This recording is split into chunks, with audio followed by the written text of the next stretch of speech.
Well, more and more Connecticut fire departments are being trained to use UTV, short for Utility Task Vehicle. They're a type of off-road vehicle designed to carry multiple passengers and heavier loads. And there's an emphasis on safety following the loss of a Wethersfield volunteer firefighter in 2024 who died while operating a UTV. Your chief investigative reporter Sam Spank is live in the studio with more on this. Sam.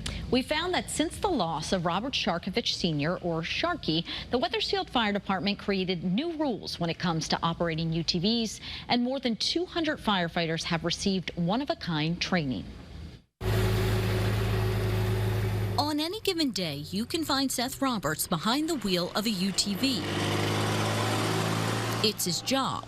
Roberts runs the Connecticut Fire Academy's UTV safety program. What I've seen over the years is more and more departments are utilizing UTVs as part of their fleet, and it's being overlooked as an apparatus. We need to treat it just like it's the fire engine, the ladder truck, the rescue, whatever it is. We have a very rigid process for when we qualify a driver on a piece of apparatus. So Roberts created a rigid UTV training process for Connecticut first responders. We determined that this was a necessary program based on the amount of UTVs that are across the state and not having any quality training available to those departments. The program started last summer, only weeks before Wethersfield firefighter Robert Sharkovich Sr. died in October 2024 after the UTV he was driving while battling a brush fire rolled over.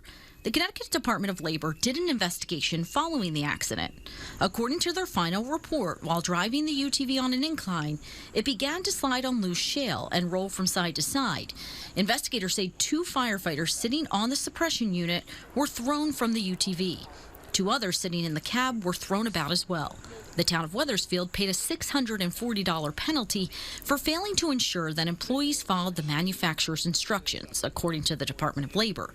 The fire department has since enacted new rules for UTV use, including mandatory use of helmets and seatbelts and limiting the number of passengers at any given time, similar to what firefighters are learning at the academy. We set up a cone course on the pavement so we can understand how the machine works on the asphalt and the hard pavement, and then we have an off-road course also to be able to understand how those dynamics are different when you're off-road and in the woods. We talk about climbing obstacles, approaching obstacles, some pre-planning to make sure that the operators have an understanding of what to do when they come into different kinds of obstacles.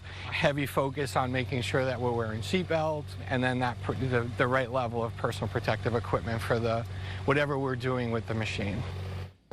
The next UTV training class is scheduled for the end of the month. The Academy says departments can reach out to them for training information. Your chief investigative reporter Sam Smink, Channel 3 Eyewitness News.